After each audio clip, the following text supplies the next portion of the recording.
On November 17, 1989, the first heavy snow fell in the village of Belokurica. Mikhail Voronin stood at the window of his house and watched as white flakes covered the yard with an even blanket. The 45-year-old tracker knew that it was time for bear hunting. In his jacket pocket was a worn notebook. On the last page were the coordinates he had been looking for all autumn. A female bear with 2 cubs had settled in a den just 40 kilometers from the village. A rare stroke of luck for an experienced hunter. Voronin picked up the old telephone receiver. The first number he dialed was that of Andrei Kuznetsov, the local forester. 38-year-old Kuznetsov knew the animal's habits better than any textbook. The tall, thin man rarely turned down an invitation to hunt. Before we begin the story, please write which city you are from. We are very interested to know where you are watching our video. Don't forget to subscribe to the channel and leave your rating. Andrei, get ready. I found the den, Voronin said into the receiver. Where exactly? The forester's voice sounded interested. 40 kilometers along the old logging road. The female bear is large, with cubs. Kuznetsov paused for a few seconds. An experienced forester always weighed the risks before making a decision. November hunting in the Siberian taiga required serious preparation. Okay, when are we leaving? Tomorrow at dawn. Get your gear ready. Voronin's second call was to Peter Semenov. The 42-year-old hunter lived on the outskirts of the village in an old wooden house. A stocky blonde with a scar on his left cheek, he was known for his determination. Sometimes this trait worked against him. Semenov picked up the phone after the first ring. Peter, we're going bear hunting tomorrow. Are you with us? Of course. I've been dreaming about a real hunt for a long time, Semenov said excitedly. Voronin smiled. Peter was always ready for adventure. That was why the scar had adorned his face for 5 years. The incident with the enraged boar had taught the hunter caution, but it had not killed his thirst for danger. In the evening, the 3 of them met at Voronin's house. On the table lay maps of the area, a compass, and a list of necessary equipment. An experienced tracker always prepared for a hunt with German punctuality. The den is here. Voronin pointed to a spot on the map. We'll take the old UAZ to the fork in the road, then continue on foot. Kuznetsov studied the topographical markings carefully. The place looked difficult to reach, even by Siberian standards. Thick forest, ravines, rocky terrain. How long will it take to get there?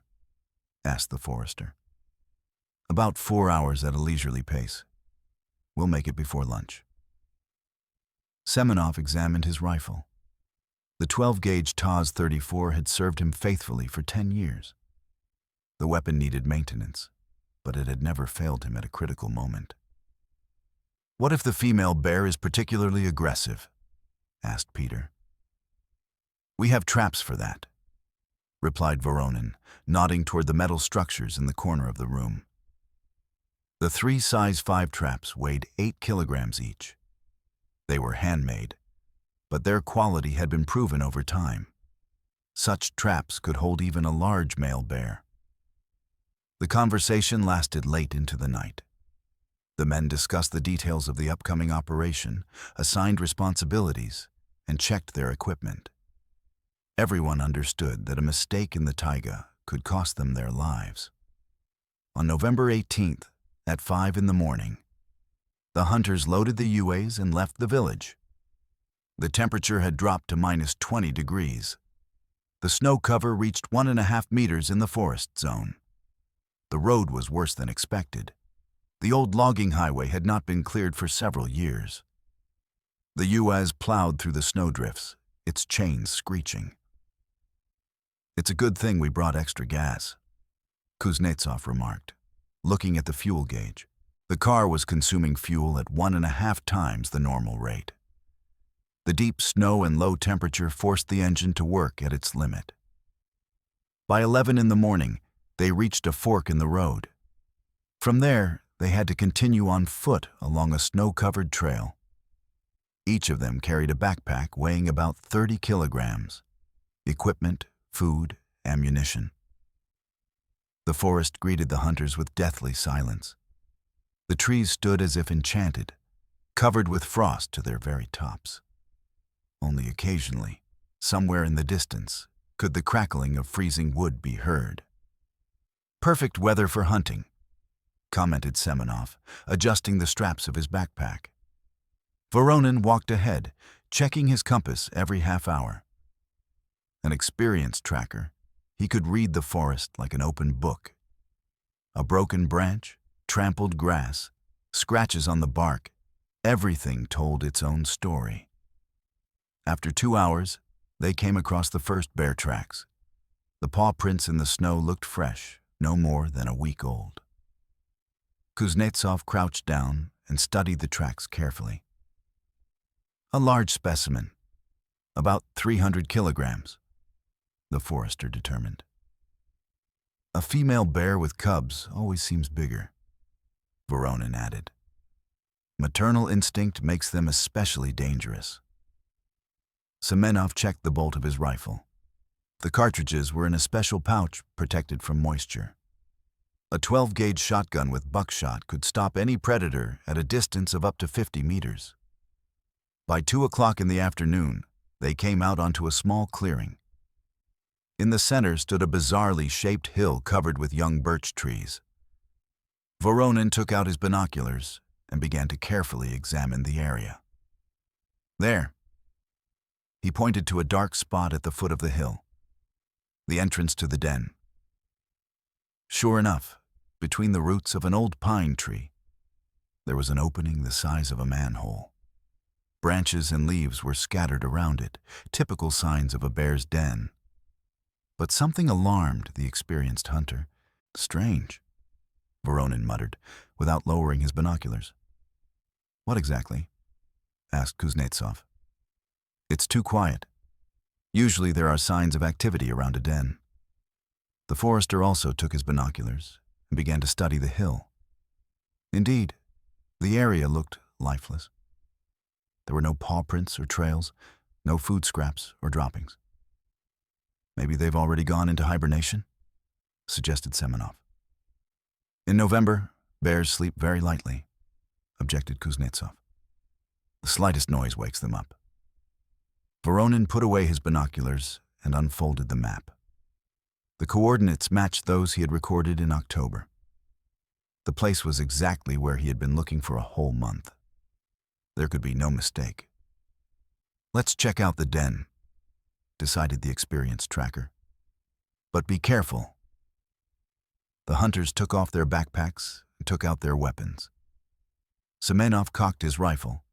Kuznetsov checked the carbine magazine. Voronin carried his TOs at the ready, his finger on the trigger. They approached the hill in a wide arc so that the wind would not carry the smell of humans to the den. The snow crunched under their feet despite their attempts to walk silently. In the frosty air, every sound carried for miles. Voronin stopped at the entrance to the den and listened. The silence was so complete that they could hear their own breathing. There was no sound from inside. "Empty?" Semenov whispered. Instead of answering, Voronin leaned over and looked into the opening. Inside, there was complete darkness. Even a powerful flashlight could not penetrate the blackness more than 2 meters deep. "The den goes deep down," he told his companions. "It looks like a natural cave." Kuznetsov also shone his flashlight inside. The walls were not earthen, but stone. The formation was clearly of karst origin. Such caves were quite common in this area. "The bear used a ready-made cave," concluded the forester, "saving energy before winter." Semenov shifted impatiently from foot to foot. The long wait was getting on his nerves. His impulsive nature demanded immediate action. "Maybe we should go down and check it out?" he suggested. It's too dangerous, Voronin objected. In a confined space, the bear will become particularly aggressive. Then let's smoke them out, insisted Semenov. We'll build a fire at the entrance, and the smoke will force them out. The suggestion made sense. The method had been tried and tested by many generations of hunters. Bears cannot tolerate smoke and leave their dens at the first sign of smoke. Kuznetsov gathered dry branches and built a fire 3 meters from the entrance. Voronin prepared a bundle of wet leaves for thick smoke. Semenov took up a position downwind, keeping his rifle at the ready. Let's go, Voronin commanded, and set the leaves alight. Gray smoke drifted into the opening of the den. The men waited tensely for a reaction. According to all the rules, the bear should have appeared within a few minutes. 5 minutes passed. Silence. 10 minutes. Not a sound from the depths. 15 minutes. Smoke had already filled the entire visible part of the cave. There's no one there, Kuznetsov stated. The den is empty. Voronin extinguished the fire and looked inside again. The smoke slowly dissipated, revealing the stone walls. There were no signs of bears. I don't understand, muttered the experienced tracker. There were definitely fresh tracks here in October. Semenov lowered his rifle in disappointment. The long preparation and difficult journey had been in vain. The den was indeed empty. What do we do now? He asked. Voronin took out his notebook and began to flip through the pages. There were coordinates for 3 more potential locations, but they were all much further from the road. There's another place 20 kilometers from here, he said, but it'll take all night to get there. Or we could explore this cave, Semenov suggested unexpectedly. Who knows what interesting things we might find there. Kuznetsov shook his head. The forester considered such a proposal unreasonable. Descending into an unfamiliar cave without special equipment was tantamount to suicide. We don't have any climbing equipment, he objected. No ropes, no safety gear, nothing. But we have flashlights and courage. Semenov grinned. Let's see what this hole is hiding. Voronin thought for a moment. On the one hand, Peter's suggestion was adventurous. On the other hand, the curiosity of an experienced tracker demanded answers to his questions. Let's only go down to the first turn, he decided. If we see any danger, we'll come right back. Kuznetsov sighed, but didn't argue. When Voronin made a decision, the discussion was over. The authority of an experienced tracker was unquestionable. Semenov was the first to climb into the hole. His stocky build allowed him to squeeze through narrow spaces with ease. The flashlight illuminated the stone steps leading down at a sharp angle. You can stand up straight here. His voice came from below. The cave is spacious. Voronin followed him. The experienced tracker moved cautiously, checking every step. The stones could be slippery, and one wrong move could be fatal. Kuznetsov descended last, carefully studying the walls of the cave. The formation was indeed of karst origin. Water had washed out a whole system of passages and chambers in the limestone. Look, exclaimed Semenov, stopping on the landing. The flashlight revealed strange scratches on the wall. Deep grooves stretched from floor to ceiling. The width and depth of the scratches left no doubt as to their origin. Bear claws, Kuznetsov determined, and very fresh ones at that. Voronin approached the wall and examined the scratches closely. The forester was right. The marks had been left no more than a week ago. But what was strange was their location. The scratches go from bottom to top, the experienced tracker noted. A female bear tried to climb the wall. Why? Semenov asked in surprise. The answer was not long in coming. Literally 10 meters away, the cave widened sharply, forming a huge chamber. The ceiling disappeared into the darkness, and the walls diverged to the sides. And then they heard a sound that made their blood run cold. A hollow roar came from the depths of the cave. The sound was full of pain and rage. Only a mortally wounded beast could make such a roar. "The bear is alive," whispered Kuznetsov. But Voronin already understood the terrible truth. The sound was not coming from the side passages, but from below. The bear was somewhere in the lower levels of the cave, and she couldn't get out of there on her own. "She fell through," he said aloud. "She's been looking for a way out for several days." Semenov pointed his flashlight down. 20 meters below them was a black abyss. The walls were sheer, without a single ledge. Falling there, the female bear found herself in a deadly trap. The roar repeated, this time closer.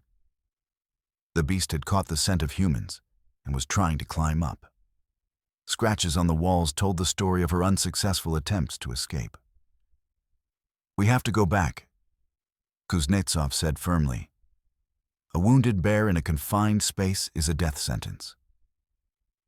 But Semenov stared into the abyss as if spellbound. His impulsive nature suggested the only solution to the problem. Finish off the beast here and now. "We can shoot her from above," he suggested. "One shot and it's done." Voronin shook his head. The suggestion was both unethical and dangerous. Finishing off a helpless animal was contrary to hunting principles.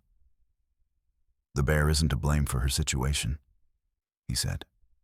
"We're leaving." Semenov wanted to object, but suddenly he heard a new sound. Not a roar, but something else. A thin squeak, barely audible against the echo. "Cubs," Kuznetsov realized. "She's protecting her young." The picture became clear. The bear and her cubs were seeking refuge in a cave. A careless step had led them into a natural trap. Now the mother was trying to protect her offspring in the only way she knew how. "We need to leave," insisted Voronin. Maternal instinct will make her especially aggressive. But events did not go according to the experienced tracker's plan. Semenov had already taken out his rifle and was aiming into the darkness. The hunter's excitement clouded his judgment and caution. "Peter, don't shoot," Kuznetsov shouted. The shot rang out when no one expected it. But Semenov wasn't aiming at the bear. The bullet hit a stone ledge above the abyss. The result exceeded even the worst expectations. The ledge collapsed, dragging tons of rocks with it. The roar of the collapse drowned out even the bear's roar. And then the unbelievable happened. Under the weight of the debris, the section of the floor on which the hunters were standing gave way. The stone slab tilted and slid into the abyss. "Back!" Voronin managed to shout. But it was too late. All three slid down the sloping slab, straight into the black abyss of the cave. The last thing the experienced tracker saw before falling was a round spot of daylight far above. Then there was only darkness and pain. When Voronin came to, the first thing he felt was a piercing cold. The temperature deep inside the cave was much lower than on the surface. His breath turned to steam. The experienced tracker tried to move and groaned in pain. His left leg was broken and his right arm was unresponsive. But the main thing was that he was alive. "Andrei, Peter," he called to his companions. There was no answer. Voronin fumbled in his pocket for a flashlight and turned it on. A faint beam of light revealed a terrifying scene. They were lying at the bottom of a huge chamber the size of a football field. The ceiling was lost in the darkness. The walls were sheer, without a single crack or protrusion. Kuznetsov lay unconscious 10 meters away from him. The forester was breathing, but very heavily. A dark spot under his head indicated a serious injury. Semenova was nowhere to be seen. The flashlight illuminated only a small area of the cave. The whereabouts of the person who had caused the disaster remained a mystery. Voronin tried to stand up and fell again. His broken leg could not support his weight. He could only move by crawling, overcoming the excruciating pain. Slowly, inch by inch, he made his way to Kuznetsov. The forester was unconscious, but his pulse was faint. His head injury looked serious, but not fatal. "Andrei, can you hear me?" Voronin shook his comrade by the shoulder. Kuznetsov groaned and opened his eyes. He tried to focus his gaze for a few seconds, then sat up abruptly. "Where are we?" asked the forester. "At the bottom of a cave. A landslide has blocked the exit." Kuznetsov looked around. The reality of the situation slowly dawned on him. They were trapped several dozen meters underground. "Where's Peter?" He remembered his third companion. Voronin shone his flashlight into the far corner of the chamber. There, against the wall, lay a motionless body. Semenov did not respond to their cries and showed no signs of life. "We have to get to him," said Kuznetsov, trying to stand up. The forester was in better shape than Voronin. He had a head injury and a few scratches, but his bones were intact. He slowly got up and headed toward the motionless body. Petr Semenov was lying face down in a pool of blood. Kuznetsov carefully turned him over and checked his pulse. His heart wasn't beating. "He's dead," the forester reported, returning to Voronin. The news came as no surprise. Semenov had fallen first and taken the brunt of the blow. His impulsive nature had led him to a tragic end. Voronin took out his notebook and wrote a few lines with a trembling hand. If they didn't get out of there, at least someone would know the truth about what had happened. November 20th, 1989. Fell into a cave due to a cave-in. Peter died instantly, looking for a way out. Meanwhile, Kuznetsov searched the chamber for possible escape routes. The walls were smooth as glass. The only passage led deeper into the bowels of the earth. "It's a dead end," he reported, returning from his reconnaissance. "The passage ends in about 20 meters. Voronin looked up. The round patch of daylight seemed the size of a coin. The height was enormous, inaccessible to people without special equipment. "Let's try to build a pyramid out of stones," he suggested. For the next few hours, they gathered debris and piled it against the wall. The work progressed slowly. Voronin could only pass the stones. Kuznetsov took on the brunt of the work. By evening, the pyramid had reached a height of 3 meters. There were still 37 meters of insurmountable distance to the exit. "It's useless," Kuznetsov stated, breathing heavily. Voronin nodded silently. He also understood the hopelessness of the situation. But giving up was not in the nature of an experienced tracker. The night passed in a half-sleep. The cold penetrated to the bone, despite their warm clothes. In the morning, Kuznetsov woke up with a fever. His head injury was taking its toll. "How are you?" Voronin asked. "My head hurts. I feel nauseous," the forester admitted. They had no medicine. Their backpacks were upstairs, along with their food and first aid kit. All they had in their pockets were 2 thermoses of tea and a few sandwiches. "We have to save food," Voronin said, breaking off a tiny piece of bread. Kuznetsov nodded in agreement. If they rationed their supplies carefully, they could last a week. But without outside help, there was no chance of rescue. Voronin picked up his notebook again. He had to record the events of each day. Perhaps someone would find these notes someday. November 21st, Tried to build a pyramid. Unsuccessful. Andre has a head injury. Conserving food. The days passed slowly and monotonously. They tried to find other ways out, shouted upstairs, and signaled with a flashlight. No one answered. Kuznetsov was getting worse. The injury was more serious than expected. The forester often lost consciousness and raved in his sleep. Voronin recorded every day, every event. The notebook became their last link to the outside world. November 24th. Andre can hardly stand up. We have food for 2 days left. He screamed for 3 hours straight, to no avail. November 26th. Last piece of bread. Andre has been unconscious for a day. Tried to light a fire to signal for help. The wood is wet. November 28th. If you find this, please pass it on to our families. We fought to the end. Farewell. The last entry was written with a trembling, almost illegible hand. Mikhail Voronin, an experienced tracker and caring father of 2 children, was writing his will. There were no more entries in the book. Meanwhile, the search continued above. When the hunters did not return at the appointed time, a rescue operation was organized. 50 people combed the taiga within a radius of 100 kilometers. They found the abandoned UAZ at a fork in the road. They found tracks on the trail leading to the hill. But they couldn't find the cave.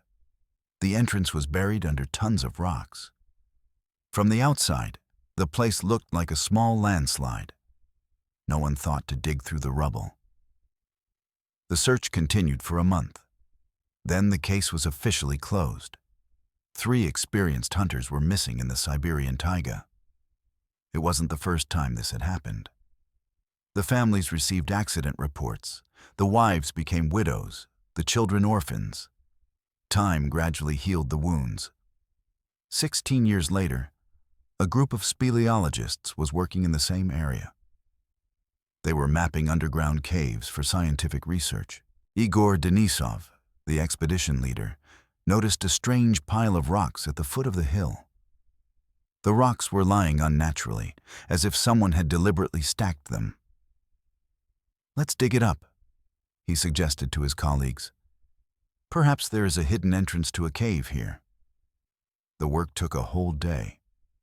Under the rubble, they indeed found a passage to the underground.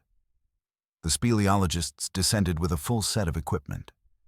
What they found at a depth of 40 meters shocked even experienced cave explorers. But this discovery deserves a separate story.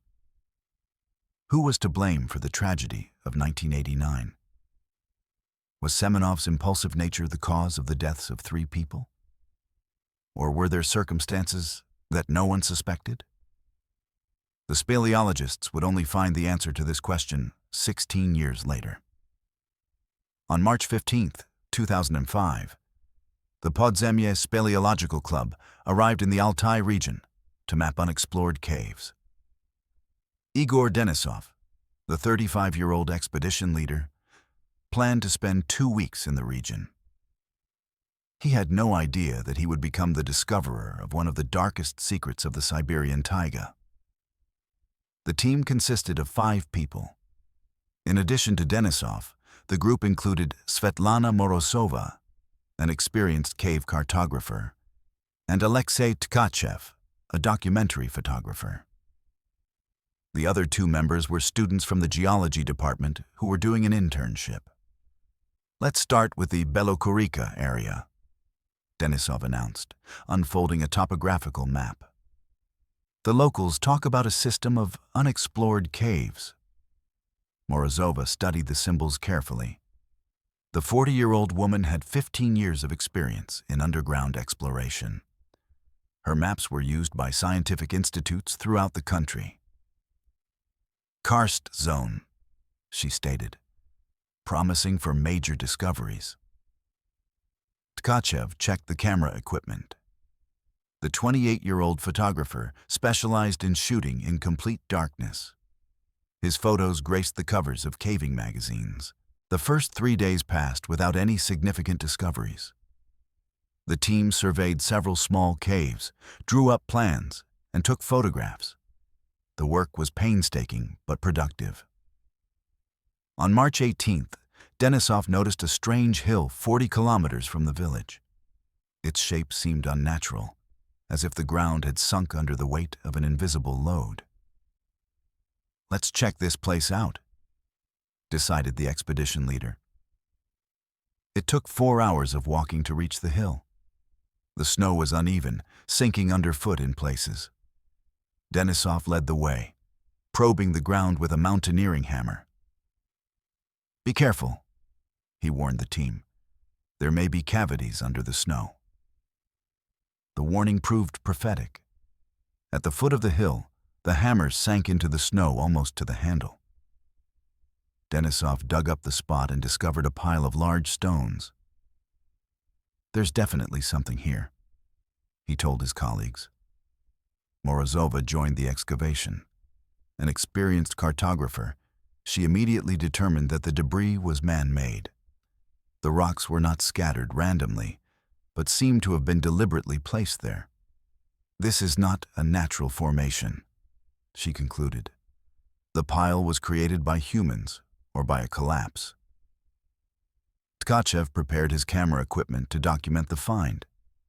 Every stage of the excavation had to be recorded. Such was the scientific method. The work continued until evening. There was indeed an entrance to a cave under the debris. The opening was irregular in shape and sloped steeply downward. Daylight penetrated only a few meters. "We'll go down tomorrow," Denisov decided. "It's too late for serious research today." The team spent the night in tents near the discovery. The students could not hide their excitement. For them, this was the first major discovery of their careers. On the morning of March 19th, the speleologists began their descent. Denisov went first, carefully checking the strength of each ledge. Morozova followed with measuring instruments. "The cave is very deep," reported the leader over the radio. "We're already 30 meters down, and we can't see the bottom." Tkachev descended third, taking pictures every 5 meters. The flashes of the camera captured the bizarre shapes of the rock formations in the darkness. At a depth of 40 meters, the rope ended. Denisov found himself in a huge underground chamber. The size of the hall was mind-boggling. It could easily fit a football field. "Everyone come down," he commanded. "There's something to see here." When the whole team had gathered below, a methodical examination of the chamber began. Morozova measured the dimensions of the hall, while the students collected mineral samples. Tkachev photographed every interesting object. And then the beam of the flashlight caught something completely unexpected in the darkness. Near the far wall lay objects that were clearly of human origin. Denisov approached and froze in amazement. Before him were rusty hunting rifles and metal traps. "Svetlana, come here," he called to the cartographer. "Look at this." Morozova approached and gasped. The weapons lay as if they had been dropped there only recently. But the degree of corrosion indicated many years in conditions of high humidity. "How long could they have been lying here?" asked Denisov. "Judging by the rust, 15 to 20 years?" Morozova guessed. Tkachev was already photographing the find from different angles. Each item required detailed documentation. This could be an important archaeological discovery. Denisov carefully picked up one of the guns. It was a Soviet-made 12-gauge TOS-34. The factory numbers were still legible on the butt, despite the corrosion. "Hunting weapons," he stated. "High quality, expensive." The remains of backpacks and clothing lay next to the weapons. The fabric had almost completely decayed, but the metal parts remained intact. Buckles, clasps, carabiners. Morozova discovered an even stranger find on the opposite wall, a neat pyramid of stones about 3 meters high. Someone had clearly tried to build something like a ladder. "People were here alive," she concluded. They tried to get out. Denisov shone his flashlight upward. The hole through which they had descended looked like a tiny dot. Without special equipment, it was impossible to climb up. They fell here and couldn't get out, the expedition leader realized. But the most shocking discovery awaited in the far corner of the chamber. Tkachev, examining the wall, stumbled upon a small bundle wrapped in the waterproof fabric. "Igor, look what I found."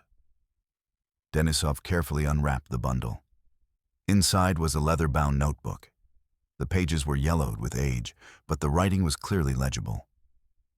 The first entry was dated November 20th, 1989. "Found the den. A female bear with cubs. Something's wrong. Sounds coming from deep inside. Let's go check it out." Denisov turned the page. The next entry explained a lot. "Fell into the cave because of a cave-in. Peter died instantly, looking for a way out." The speleologists looked at each other. They had found the site of a tragedy that had occurred 16 years ago. 3 men had come here to hunt bears and had fallen into a deadly trap. Morozova took the book and read the following entries aloud. The story unfolded day by day. The struggle for survival, attempts to find a way out, the slow fading of hope. November 24th. Andrei can hardly stand up. We have food for 2 days left. November 26th. The last loaf of bread. Andrei has been unconscious for a day. The last entry was made on November 28th. If you find this, please pass it on to the families. We fought to the end.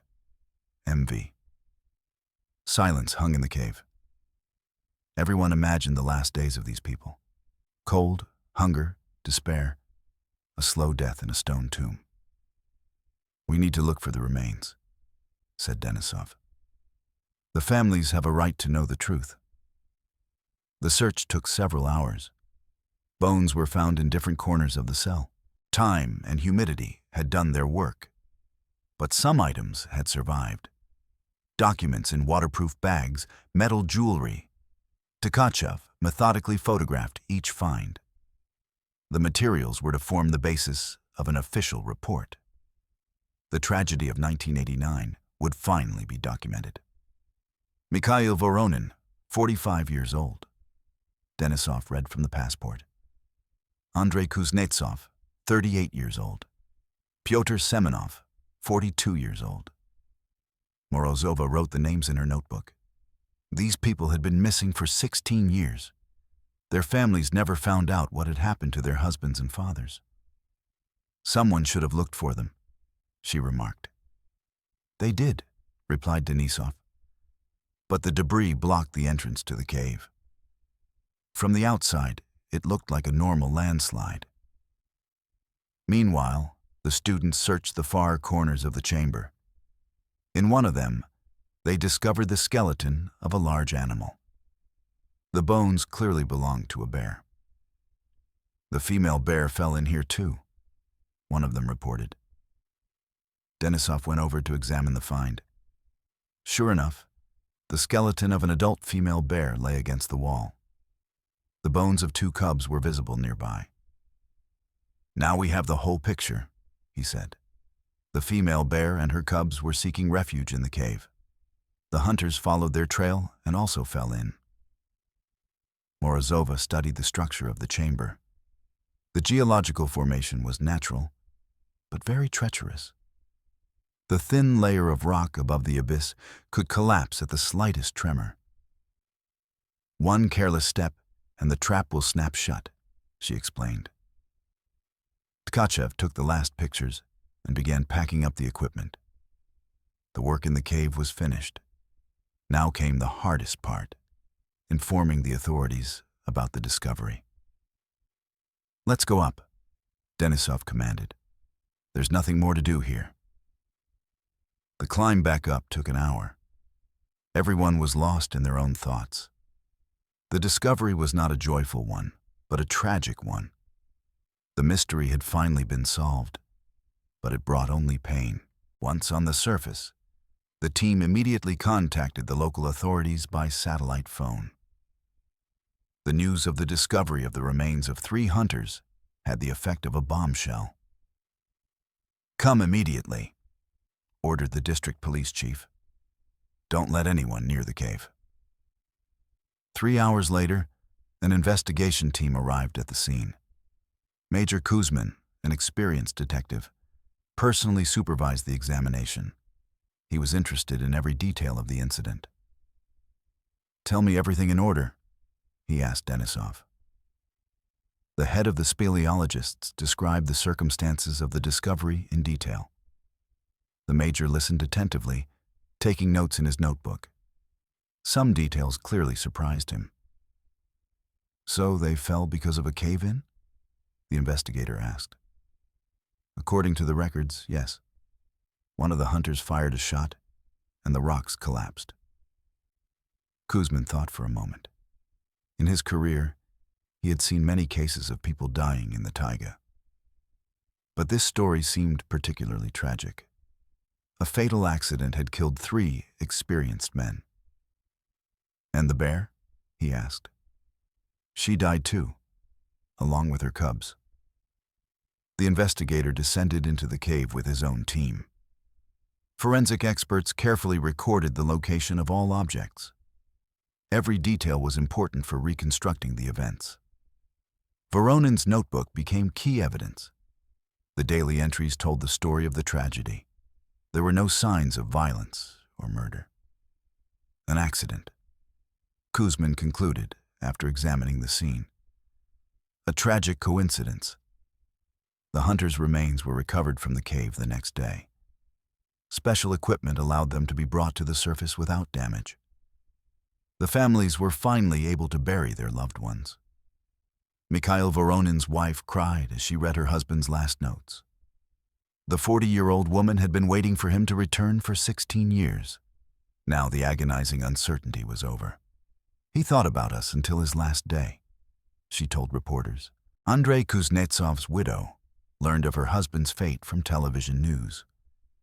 The woman lived in another city and had long since given up hope. The news of the discovery came as a shock to her. Petr Semenov's family reacted with restraint. They had always suspected that the man's impulsive nature could lead to trouble. Unfortunately, their premonitions proved true. Denisov gave several interviews to local media. The speleologist spoke in detail about the discovery, but avoided sensational details. The tragedy deserved to be treated with respect. "We were just doing our job," he told reporters. "We didn't expect to find traces of such a tragedy." The cave was officially closed to tourists. A memorial plaque with the names of the victims was installed at the entrance.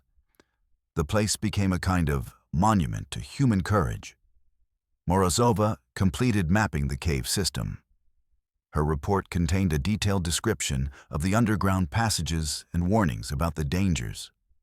Such tragedies must not be repeated. Tkachev published a photo essay in a specialized magazine.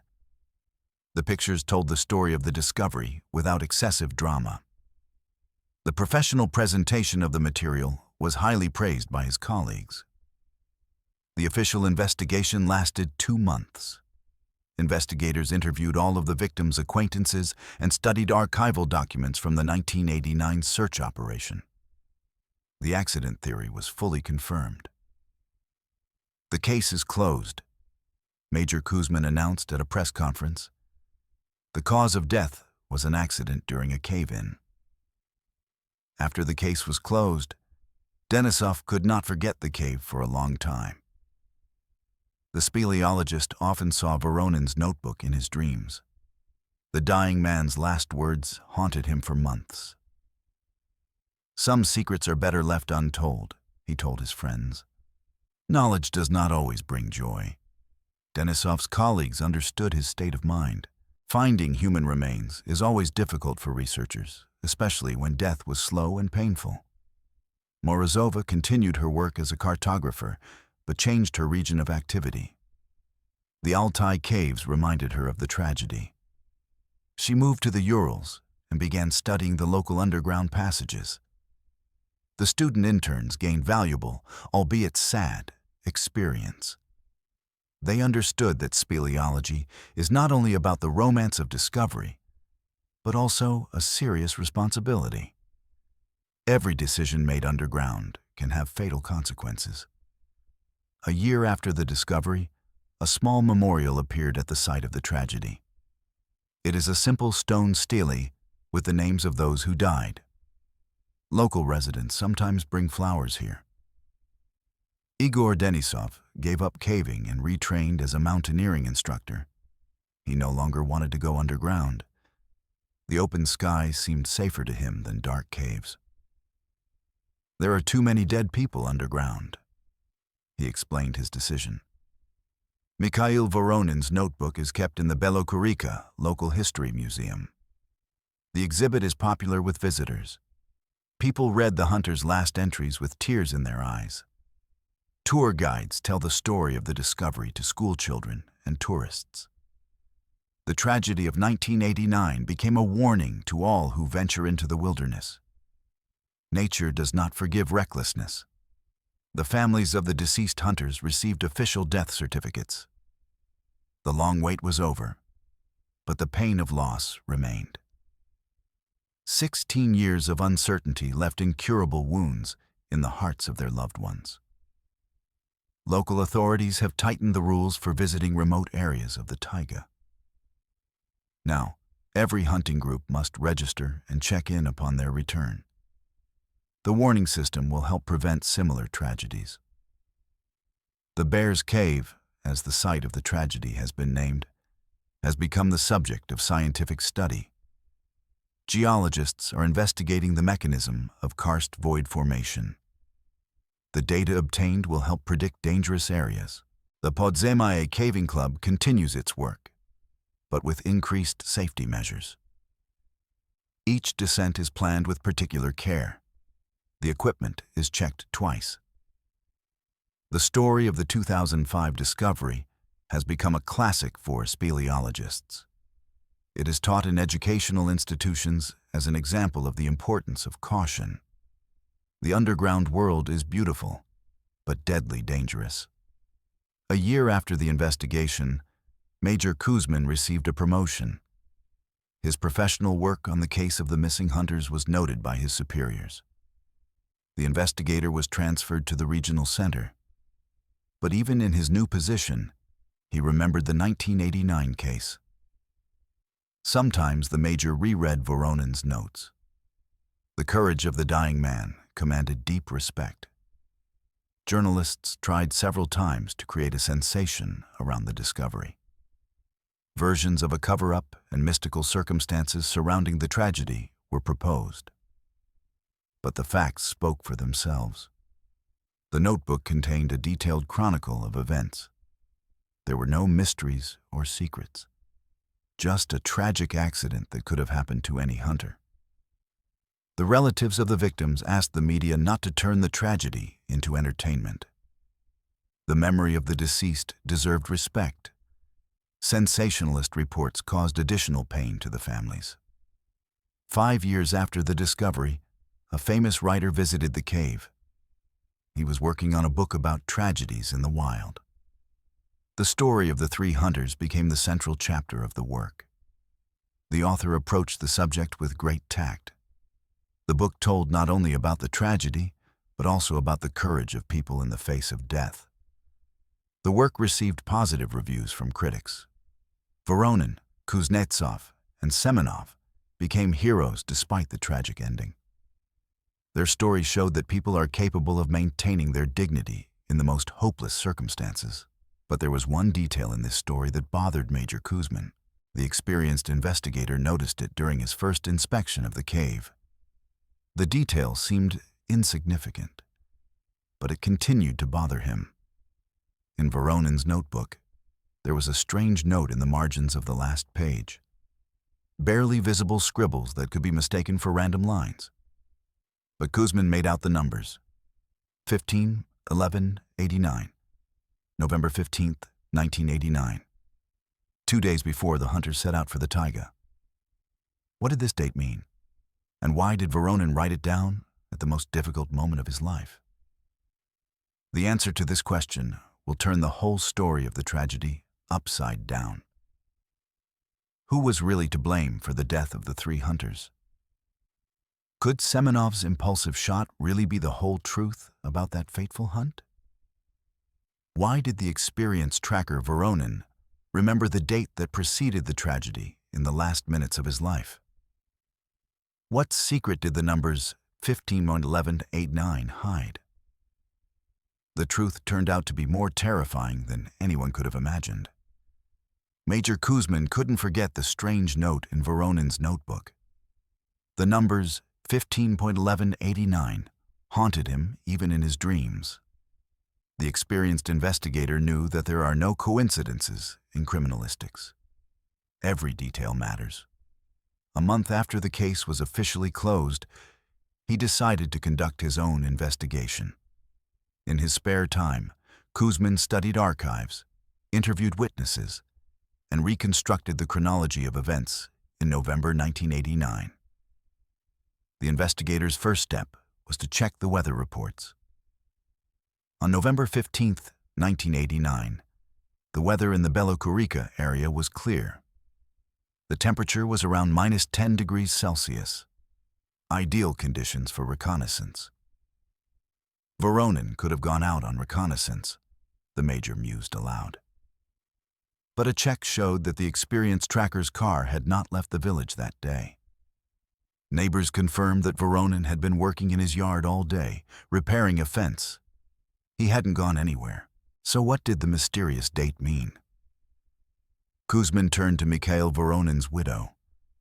The woman lived modestly in a small house on the outskirts of the village. She greeted the investigator warily. She had been asked too many questions recently. Think back to November 15, 1989, the major asked. What was your husband doing that day? Galina Voronina thought for a moment. 16 years had passed, and her memory had erased many details.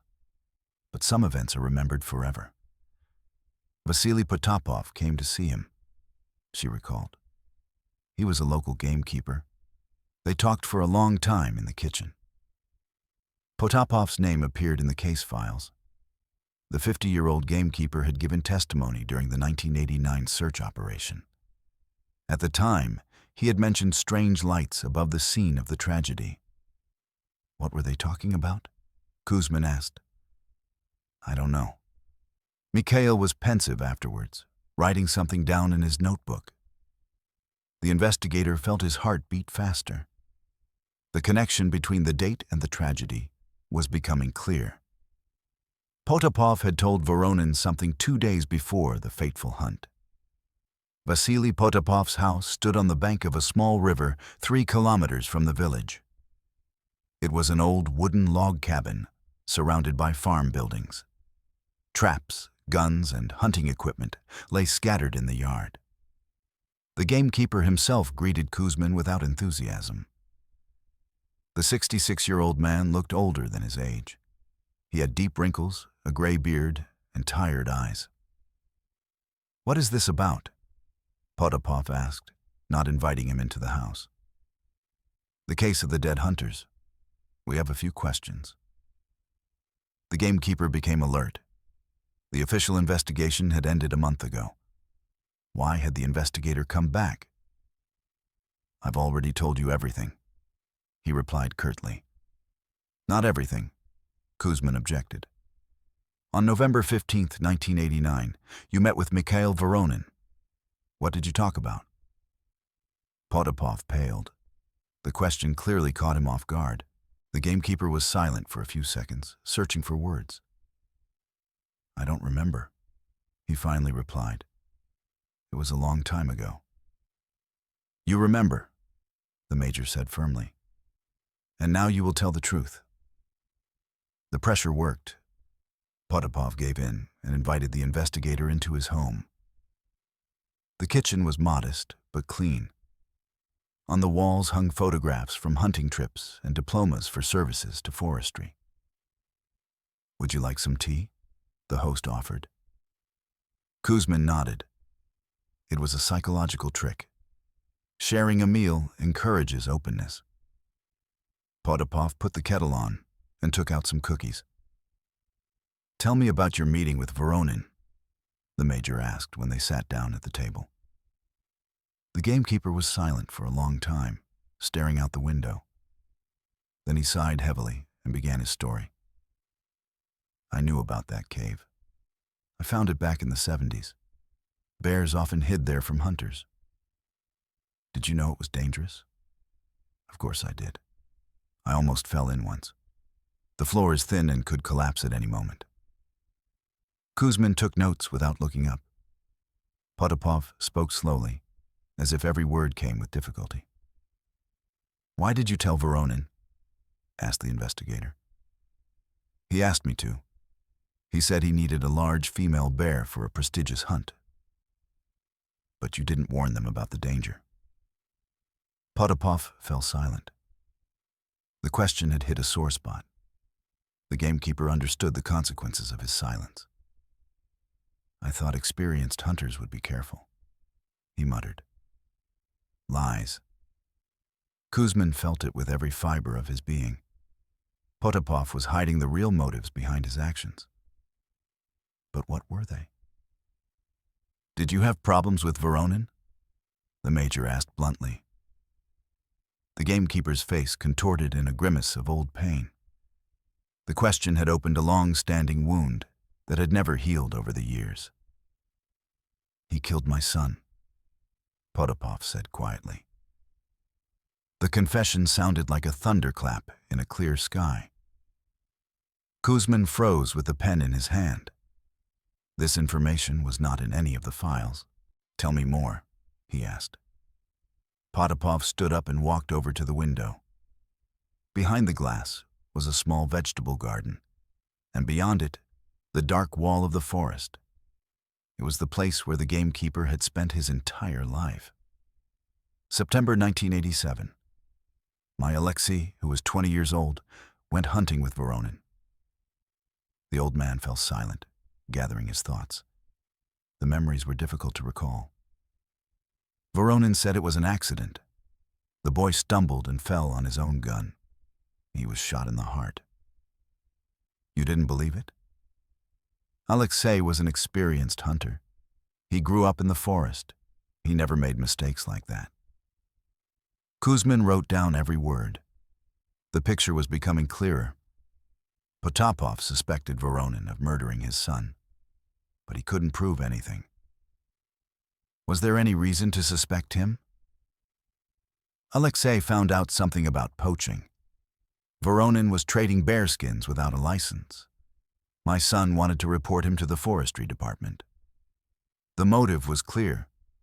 Voronin could have killed the boy to cover up his illegal activities. But the 1987 investigation ruled the death an accident. Why didn't you go to the police? I did. But Voronin had connections. He was a respected man. And I'm just a simple gamekeeper. Potapov returned to the table and sat down heavily in his chair. The confession had not been easy for him, but the relief was noticeable. I thought about revenge for 2 years, he continued. And when Voronin asked me to show him the bear's den, you decided to take revenge. I didn't think they would all die. I just wanted to scare them. Another lie. Potapov knew perfectly well how dangerous the cave was. By sending the hunters there, he had effectively signed their death warrants. They only told us about the bear. They didn't mention the cave, Kuzmin stated. Yes, I said the den was in a normal burrow. Voronin believed me. The investigator closed his notebook. The picture was complete. Potapov had used a natural trap to take revenge on the man who, in his opinion, had killed his son. Do you understand that you have committed murder? Asked the major. I do. I see them in my dreams every night. The gamekeeper was telling the truth. The burden of guilt had weighed on him for 16 years. The deaths of 3 innocent people was too high a price to pay for revenge. Kuznetsov and Semenov were innocent, Kuzmin added. I know. But it was the only way to stop Voronin. Potapov stood up and went to the cupboard. He took out a bottle of moonshine and poured himself a full glass. He drank it in one gulp without flinching. Are you going to arrest me? He asked. Kuzmin thought for a moment. Formally, the gamekeeper was guilty of murdering 3 people, but it would be difficult to prove intent. Too much time had passed. It all depends on whether you tell the truth in court, he replied. I will. I'm tired of hiding. The major stood up and headed for the exit. The case had taken an unexpected turn.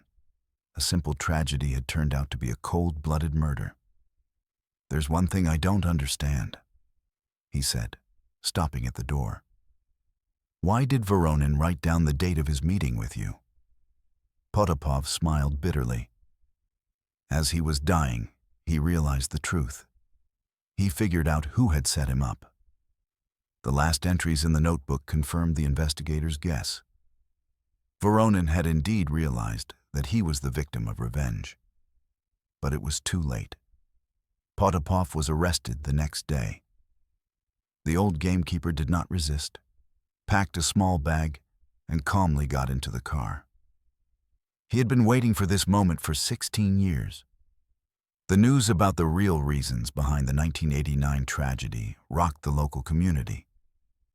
The villagers couldn't believe that the quiet gamekeeper was a murderer. The families of the deceased hunters reacted differently. Voronin's widow was angry at her husband for his secret activities. Kuznetsov and Semenov's relatives demanded justice. My husband died because of someone else's revenge, Maria Kuznetsova told reporters. It's not fair. The investigation into Potapov's case was thorough. Major Kuzmin gathered evidence bit by bit. It was necessary to prove intent hidden behind the appearance of helping others. The key piece of evidence was the testimony of the gamekeeper's old acquaintances. They confirmed that Potapov had repeatedly spoken of his desire to take revenge on Voronin for the death of his son. Vasily swore that he would punish the killer, said Potapov's neighbor. He said justice would prevail. The forestry archives contained interesting information. Indeed, in 1987, an anonymous tip about poaching was received. The author could have been Alexei Potapov. An examination of the 1987 case files revealed violations. The investigation into the young hunter's death had been superficial. Many important details had been ignored. Perhaps Potapov was right about his son's murder, Kuzmin told the prosecutor. But that doesn't justify his actions. The trial began 6 months after the arrest. Potapov partially admitted his guilt, confirming that he had concealed information about the danger, but denied intent to kill. I just wanted to scare Voronin, he said in court. I didn't think anyone would die. The gamekeeper's defense attorney sought a lenient sentence. He emphasized the defendant's advanced age, the loss of his son, and his long years of impeccable service. The prosecution insisted on the maximum sentence. The prosecutor described in detail the last days of the hunters' lives and their suffering in the stone trap. The defendant cold-bloodedly sent 3 people to their deaths, said the state prosecutor. This was not impulsive revenge, but premeditated murder. Witnesses spoke about the character of the victims. Kuznetsov and Semenov were good family men with no enemies. Their deaths were the result of someone else's revenge. Even Voronin himself, despite his possible involvement in the death of Alexei Potapov, did not deserve such a fate. Lynching is unacceptable in a civilized society. Potapov listened to the testimony in silence. Occasionally, he wiped away tears with a handkerchief. The burden of guilt clearly weighed heavily on the old man. The expert commission confirmed that the gamekeeper was aware of the danger of the cave. His silence was deliberate. The intent to cause death was proven. The verdict was announced in January 2007. Potapov was sentenced to 12 years in prison for the murder of 3 people. Given his age, the sentence was suspended. The court takes into account the advanced age of the defendant and his remorse. The judge explained. But the crime must be punished. The gamekeeper remained free on bail. He was forbidden to leave the village and had to report regularly to the police. The families of the victims were partially satisfied with the verdict. Justice prevailed, albeit 18 years after the tragedy. Potapov lived out his days alone. Neighbors shunned him, and children ran away when they saw him. The reputation of a murderer followed the old man everywhere. Major Kuzmin received thanks from his superiors for solving the difficult case. His persistence helped find the truth where everyone else saw a simple accident. A detail in the notebook turned out to be the key. He told his colleagues, "Never ignore the little things." Igor Denisov, who discovered the cave, followed the trial. The speleologist understood that his discovery was the beginning of the restoration of justice. "The dead have been given a voice," he remarked philosophically to journalists. The bare cave was given additional security. Now it was not only a place of tragedy, but also a symbol of the triumph of justice. A new inscription appeared on the memorial plaque. "In memory of those who died innocently, truth has prevailed."